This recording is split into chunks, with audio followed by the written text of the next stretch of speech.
Okay, I'd like to call to order the regular meeting of the Naperville Park District Board of Commissioners. Today is Thursday, January 31st, 2019. Please rise for the Pledge of Allegiance. I pledge allegiance to the flag of the United States of America and to the republic for which it stands, one nation, under God, indivisible, with liberty and justice for all.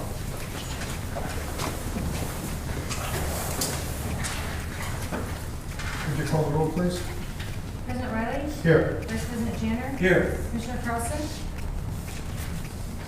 Commissioner Egan? Present. Commissioner Ensign? Here. Commissioner King? Here. Commissioner Todd? Here. Okay, first item on our agenda is matters from the public. Do we have anyone other than Jimmy Wolf signed up to speak? We do not.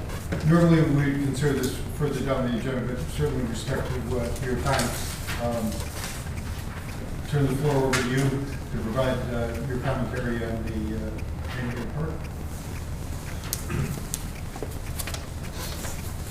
Good evening, everyone, and thanks for the opportunity to visit with you again. Can you hear me all right? Sure. Okay, great. I'd like to share some thoughts for your consideration. Shall we step back in time together?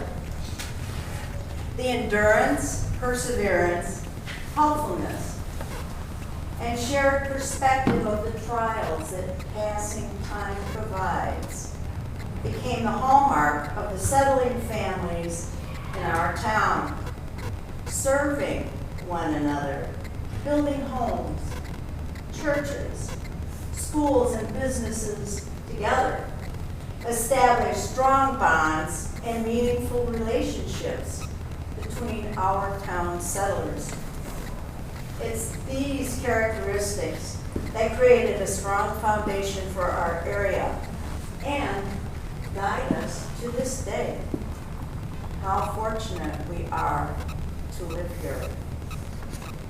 At age 24, my great-great-grandfather Amos traveled in 1846 from Lancaster, Pennsylvania, walking, taking barges on the Erie Canal, a boat to the Great Lakes, and an ox cart out to Will County.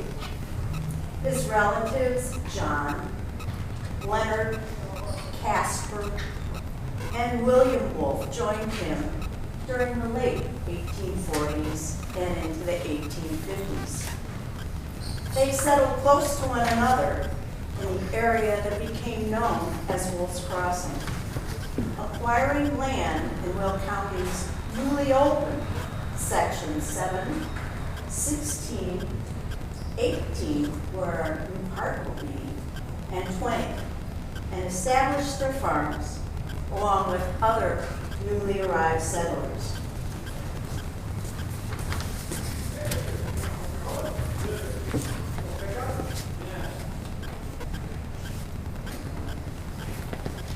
This plat is from 1839, and I'd like to just look at it and show you, just take a moment and show you.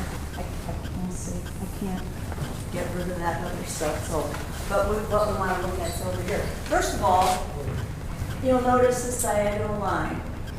That's what's called the Indian Boundary Trail, and it was indeed a trail, a footpath. This area here, further north, let's see, the Wolf's Crossing area land is in this area, in these sections here. There is no Wolf's Crossing Road because there were no roads at all at this point. So there were wolves in this area: Leonard, John, Casper, William, and my great-great-grandfather Amos. And our new park is, I think, right about here. The river, of course, hasn't changed at all, so you can kind of get a feel for it if you know where the river is on the south end of town. But that is the area of Wolf's Crossing. The road then, when it eventually was built, went from this area in Naperville all the way over there to Oswego. And it's still there. It dead ends into 34 in Oswego.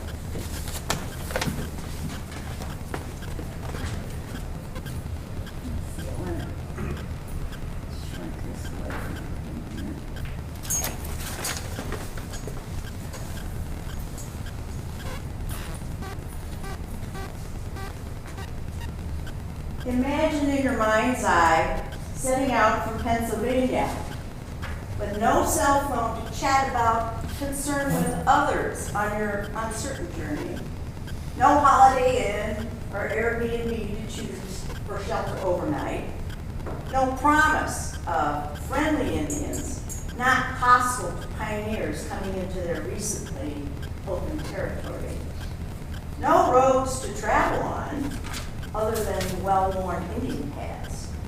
There was no Whole Food store available for groceries or Edward Hospital to visit for injuries or sickness. No schools, no churches. Water, not even the well.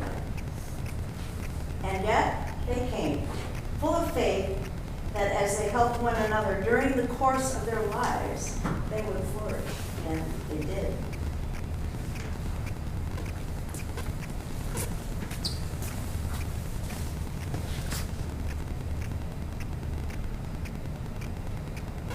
Nope. That's the wrong one.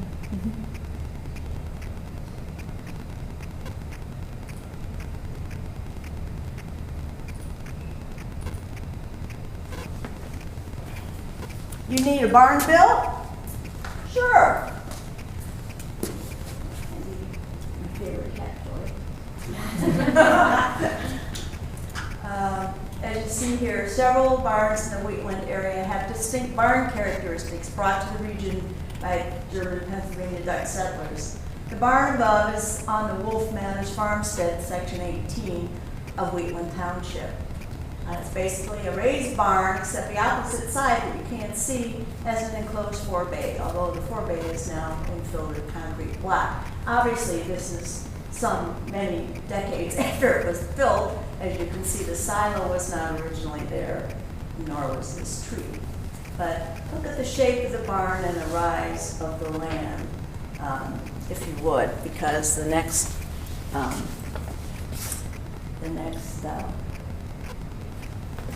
view graph is a lithograph, and it looks very similar to that.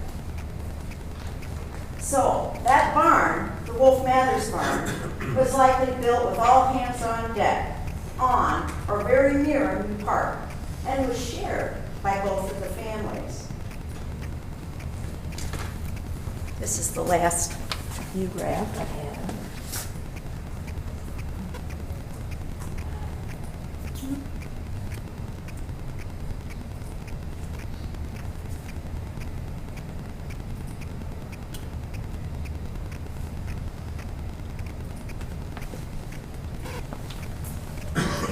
This is a lithograph of one of the farms, one of the Wolf farms, and it's taken from some Will County records.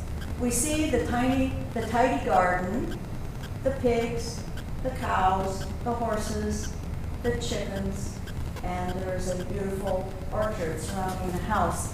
The way this is positioned, you can't really see the house. Eric, is there any way to move it? You can't see the house or the barn, which is what I wanted you to be able to see. Move it down. And then Scroll on the PDF.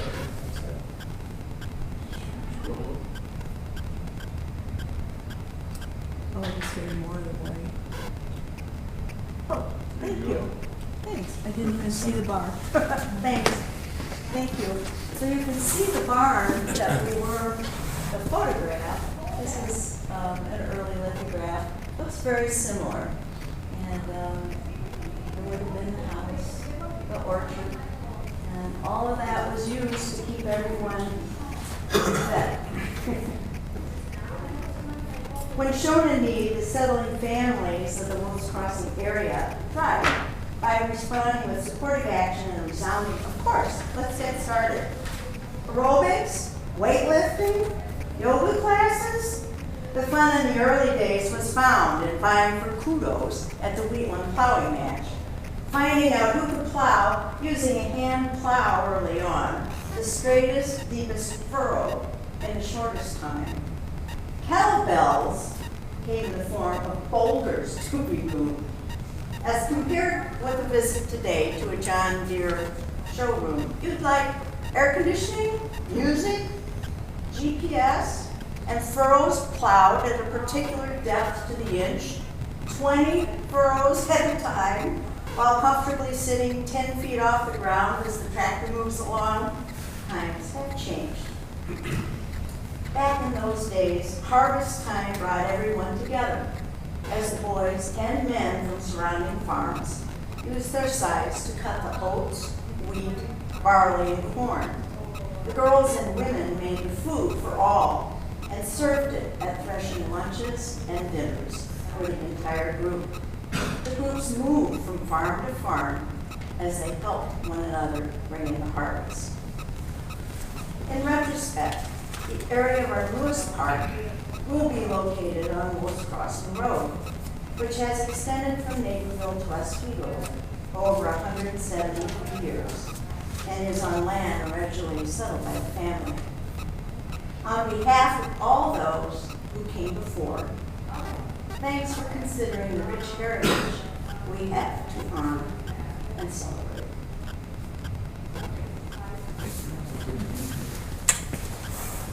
Anyone have any questions for Jane Whistler, any of the commissioners?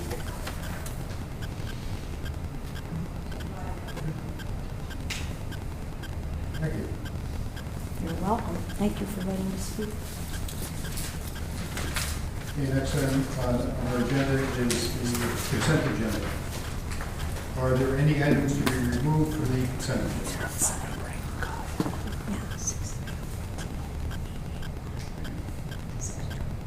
Move to accept consent agenda items 4.1 through 4.7. Second.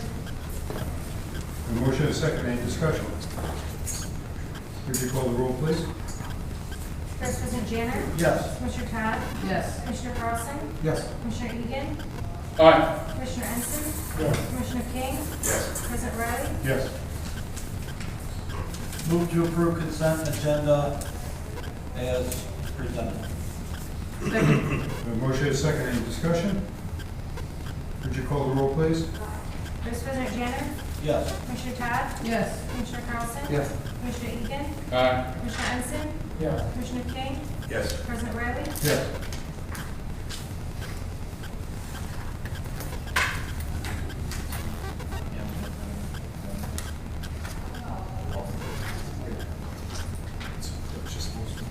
Move to approve consent agenda as accepted. Second. A motion and a second.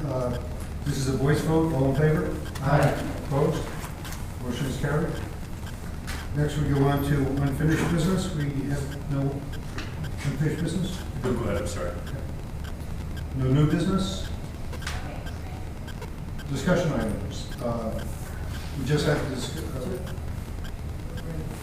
I want to raise my hand. Hi. Reference to Southwest Community Park renaming request that we just listened to.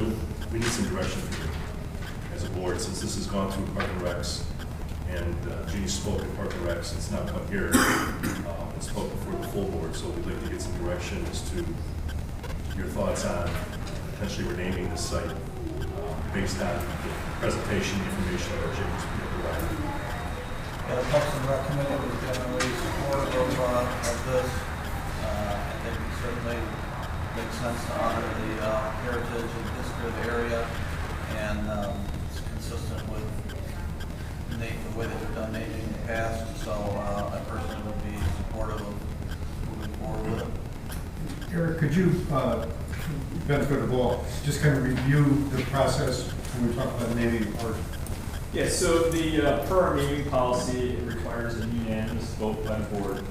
If there's a interest by the board tonight, if there's a consensus, we will put this on the first meeting in February. to ratify the action taken tonight based on a consensus, and then it'd be, starting from tonight, it'd be a 60-day review period, consideration period. So the earliest ordinance would be presented to the board would probably be the first meeting in April that the board can vote on to officially rename Southwest Community Park to Wolf's Crossing Community Park. So that's the process, but like I said, all the board members would have to vote in favor of this name changing from Southwest to Wolf's Crossing Community Park. And again, to help with timing, we're looking at completion of Southwest in summer 2020. That is correct. Yeah, and for us, the bidding of the project, you will start seeing contracts coming to you this spring. And then we'll be working on through the shop drawings as construction starts in the summer of this year, 2019. And so it's, I mean, obviously this is a board consideration. It's nice for us to know as soon as the board is ready, ultimately, you know, as time progresses in the project, as changes are made by staff, the last thing we want to do is make a change and then change it again, and there'll be additional costs in the project. So this is actually a good time for us because we are in preliminary design before bidding, and for making this decision for spring and summer of this year. And the procedure that we have in place, and we voted on a couple of years ago, is it gives us a 60-day window, if you will, for public comment and any other ideas to come forward. Vice President Junior, you comment. Any commissioners have any other comments on this? Sounds good. No. My only comment was, and I voiced this to Eric, I just don't know if there's any other good ideas out there. And you can certainly argue that the 60-day public input period allows for plenty of time. That's the only consideration I have. But otherwise, I certainly have nothing against the naming request that's been put forward. I think it's good. It touches on the heritage. I think it's certainly more meaningful than just a geographic location for the park. So that's the only comment I have. I think that's why we have the 60-day period, is if somebody has another great idea for what we should call the park, they certainly have the ability to come out. But I think the name of Wolf's Crossing is consistent with how we named other parks based on their location. So I think it's appropriate. Yeah, I think location and the heritage for the, for the name itself, certainly. But we do, we have already named the pavilion, so that's just a consideration. And talking to Eric, obviously it's always helpful for staff to be able to check off those things as quickly as possible, because there's 1,000 things to be checked off in a project like this. This is one of them. It's not terribly time sensitive, but it's one of those things you want to do. That's it. That's my Just make sure there's no other Wolf Crossing Community Park somewhere else. Google that so that we don't. Like Water Street, let's make sure we're not going to change all the signs. But, to that point though, like, obviously, this facility, Fort Hill Drive, Fort Hill Activity Center, not Moser Center, not Mills Road, so Wolf's Crossing Road, this makes perfect sense. It really makes sense. Okay, so we'll see this in future meeting. Excellent, thank you. Anything else, Ray, on that? Oh, thank you very much. Will someone get back to Jenny then to let her know? I mean, it looks like she stepped out, but just Yeah, let let's her see if she's know. out all the way. Now, the next item that we have on our agenda is, pardon me? Exciting. It's always a highlight for me. That's not fun. 7.2, the t-shirt bid. Yeah, I knew you were excited about this. Yeah. I didn't want to get glad you waited for the t-shirt bid. Earlier this month, we solicited bids for our annual t-shirt contract. This is a contract that we put out to various vendors each year for all of the t-shirts, clothing items that are needed for not only the programs, but our staff operations within our various facilities and out in the place. This year, we received 5 bids. Some were sportswear. Those are going to be real good. They are a company that we have held contracts with in the past, and they've performed satisfactory work for us. The price in which they provided to us is within budget for 2019, and so we expect to bring a contract to the board for your consideration. Is that number of bids higher or lower than the past couple of years? That's typically right in line with what we see. We do send out to a large number of vendors, just over 30 vendors who have requested a bid. What we found with the size of the bid that we have, over 12,000 individual pieces within the bid, that there's many companies that just choose to, or are unable to submit a bid for that, but they still ask for a bid each year. Okay. Next, truck purchases, truck services. Yes, the Parks Department intends to present to the board purchase of a 2019 Ford Transit van with a power lift on it. This van will be used by the custodial team, and our intention to, with the current van that they're using, is to repurpose that for use of our new trades position that we currently are interviewing. We believe we have deferred this purchase for a couple of years now. It is 14 years old, but it doesn't really have many items on it that need to be repaired. So we feel we can get a couple of years out of it and not have to purchase a new van for our new staff. Any questions? Okay, next item, air fire's purchase for golf services. Yes, we're going to present this request for consideration to replace two 12-year-old units that are, one each is used at each course. These are used to aerify greens 5-6 times per year. When this process happens, we do have to close a course during morning to get out in front of golfers for a couple of hours. The last couple of years, we've had some failures. We've had to delay the reopening of those courses, so this will help us immensely with productivity and alignment. Now, can we just say a question? I noticed in the memo that came with this, there's a trade-in value on the air fire's that we have. Yeah, that'll be more than what we could get from vehicles. Do they refurbish those or?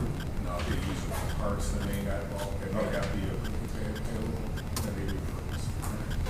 Thanks. Next is a declaration of surplus items. Yes, and we will be bringing this to the board for approval. These are all golf-related items. The trade-in for the golf carts that the board approved at the previous meeting, and other items.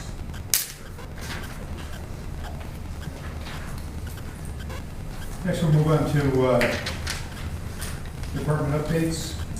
First, administration.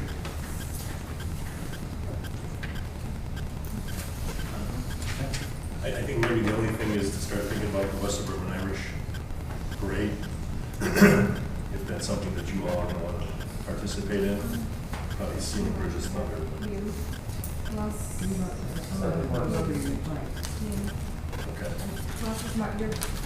it's good. Who were we marching with? We'll have members of the Centennial Beach staff there in the parade, promoting not only upcoming memberships for Centennial Beach, but recruiting staff. Oh, and rubber dance. Whoever it is. Are you announcing anything? We're not dancing. You will be there. You can. Yeah. I've seen it. I'm pretty good. Yeah. You have to dress the part. Can I kill Any other comments we get? Finance. Yes, okay, we are in the midst of closing out our year. 2018, our auditors have been out one day for some field work and testing of internal controls. That all went very well. 1099s and W-2s are all done, and wrapping up that aspect of the year end. At our last finance committee meeting, the committee members got to review all of our finance policies, so we're going to be, I'll be sending them out in a weekly packet a couple weeks at a time, but we're going to be discussing it at the February 28th workshop, and have a presentation on those. And then lastly, on the next 14th meeting, you will just see on the consent agenda a resolution for banking services to work with PMA. We're working with them already. We purchased CDs through them. They're starting a new governmental pool called the Aquatic. Even if we don't join that account, we've met with them. We still, in order to do CD purchases for them, pass a new resolution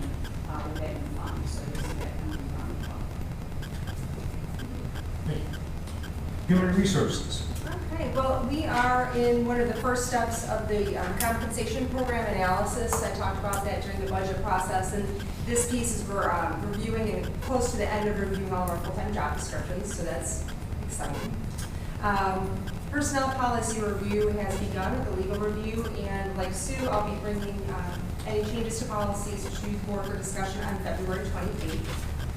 And then I'd like to just mention the fact that it's been a while, but on January 5th, we did have the first ever collaboration job fair with Kids Matter. It was very well attended, just under 600 people came through. We have a lot of room to grow the fair with additional employers. We kind of did a debrief with Kids Matter staff last week. They were very happy with the result as well, and we're looking to go on it for future years. Did it result in a lot of good applicants for us? I believe so. I know that specifically the beach had about 90 or so individuals where they captured their email addresses and been following up with those individuals to see if they're interested. And some tables saw more activity than others, and our lifeguards were very enthusiastic and trying to get individuals to come speak with them regarding the opportunities they have there. So next year we'll put them further down because they kind of worked their way into the middle and may have blocked some of the other tables. Everybody separate parks and golf because golf is a natural draw and the parks kind of got a little dissed. So, but it was, I think for first time that early in the year, plus it really was nice to have additional foot traffic in the building. So. Homework is not here, Andy, correctly? No. Marketing communications. Right, well, thank you. As the board is aware, mid-2018, we started implementing some restaurant fundraisers to help benefit our fee assistance program. And we had 7 events last year, and we brought in a total of $1,277.81. So not bad for, didn't even do it for a full year last year. So kind of our first entry into trying these different events. We did have one, as you're aware, a couple weeks ago at Charco's Barbecue. Did fairly well. We had almost $124 that was brought in. And our next event is on February 21st at California Pizza Kitchen. And we'll continue to tweak these events as we go along too. There's a couple of months this year where we've got 2 events, so we'll kind of see what works and what doesn't, and hopefully continue to work more on those fee assistance fundraisers. The second thing I have, as you're well aware, this is our second year that we're doing the State of the Park District via podcast, and it's actually being released tomorrow, February 1st. The theme is connecting the community, and there are 5 episodes plus an introduction in the series, and it's available or will be available on the NPD website, on SoundCloud, Apple Podcasts, and Google Play Music.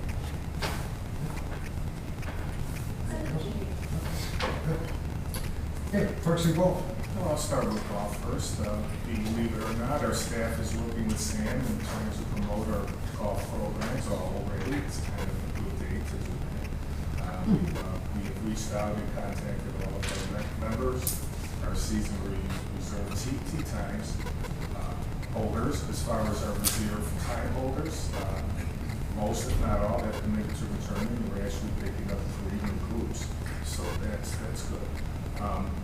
And as far as our sales are going, the first couple of weeks we sold over 20 cars for Brooks Wings card, and that was primarily driven by our online sales because many of those purchases were also used to buy clothes. So the combined revenues for December and January was over $40K. So that's really a welcome addition. And as far as parks goes, well, we're surviving the impacts of the severe weather. I'm happy to say, pleased to say that through some very proactive steps by staff, we really didn't get hurt. We had a couple of pipes sprayed, a couple of units rolled down, but beyond that, we're actually in pretty good shape. And we're starting to begin our equipment prep for the spring. And in addition to that, you heard Katie talk about the job fair. We're starting to bring people in to interview them now for intended hires in March. Right around the corner. Did I read yesterday that we had somebody up on the roof on this building for a half hour? Close to an hour. Yeah. And waist deep snow. The person's okay. Oh, yeah. He's okay. Thank you. Okay, planning and development. Yes, the planning department is actively working on 2019 capital improvement projects, including the design, permitting, and construction documents, especially our large-scale projects at 95th Street Community Plaza, the Fort Hill Activity Center, studio expansion, and Southwest Community Park site development. Also, I want to touch on a new process that we've implemented this year in collaboration with Sam. Her support of her team and her and the expertise, we were able to start an online selection of our play equipment. As you know, every year we have our open house, which we had last July, in preparation of rolling out our 2019 capital improvement projects. As a follow-up for our playgrounds, we also have equipment selection, and it used to be an open house that we would have. Usually would fall somewhere in between January and February because we want to get everything out to bid and building first thing in the spring and try to get them done, the playground renovations sometime in the early summer. We started with the online process and it worked really well. For instance, on the Heatherstone play equipment, we actually, from our average of what we would receive from families participating, we actually increased that by 350%. And on Three Meadows Park playground equipment selection, we increased that by 200% based on the average in the past. So it was a very effective approach. It's something we've been wanting to try for quite a bit of time. But now that we implemented it, we're definitely going to incorporate it in the future when we look to get community feedback. And this is just one piece of that larger holistic process that we implement on an annual basis. And like I said, we start with the community open house where we meet with the residents. They get, share input, see our faces, and build that relationship. But as we go along that process, we found the online surveys are very helpful. Like in the past, we would have the open houses in the evenings or even on like a Saturday, and it's just really tough for residents that they told us. So the online process is really a great tool that we implemented and it worked out well. Good. Recreation. Yes, first update, we're nearing the end of our annual January Zero enrollment for Fort Hill Fitness. Coming to a close actually this weekend. We've extended through Sunday due to closures that we've had this week. Overall, it's very successful. We brought on 695 new memberships, which has exceeded our goal for the month. And we do know that there are those that tend to wait for the last minute, so I extended that number to increase. That brings, we started the month just over 7,300 full memberships for the facility when you include our non-job track, open gyms, etc. So I expect we'll get closer to the end of the month to be near the 8,000 mark. Staff is also working through weather impacts right now. We are in the process of either rescheduling classes or issuing refunds to those classes that we were unable to make up just due to the session not having enough time before spring break to be able to hold those makeup classes. We do provide makeup classes when we have facilities and instructors available to do so. But with the significant number of classes that was impacted this week, we're still gathering that data right now just to understand the overall impact as far as the total cancellations and refunds that we will issue. And then lastly, Jackie Gonzalez, actually you will see a press release released tomorrow, received an award at the IPRA conference from Western Illinois University. The Jim Virosek Distinguished Alumni Award that's given to a park and recreation professional who exemplifies character, dedication, and excellence. And that's something that Jackie has certainly done, not only in her work with the Naperville Park District, the prior organizations, but also for the professional involvement with the whole IPRA and so we're very proud of Jackie and congratulate her on that award. Very good. Thank you. Okay. No other updates. Future meetings. There will be a regular meeting of the Board of Park Commissioners February 14th, 2019, 7 p.m. at the Naperville Municipal Center Council Chambers, followed by a regular meeting of the Board of Park Commissioners February 28th, 2019, 6:30 p.m. here. Next item on our agenda is executive session. Move to adjourn to executive session to discuss land acquisition under 2C5 of the Open Meetings Act and litigation under Section 2C11 of the Open Meetings Act. I have a motion and a second. Also, you want to add leases under 2C6 as well. And leases and leases under Section 2C6 of the Open Meetings Act. I have a motion and a second. Bridget, call the roll, please. First was Janitor? Yes. Commissioner Ensign? Yes. Commissioner Carlson? Yes. Commissioner Egan? No. Commissioner King? Yes. Commissioner Todd? Yes. President Riley? Yes. Okay. You're adjourned for executive session.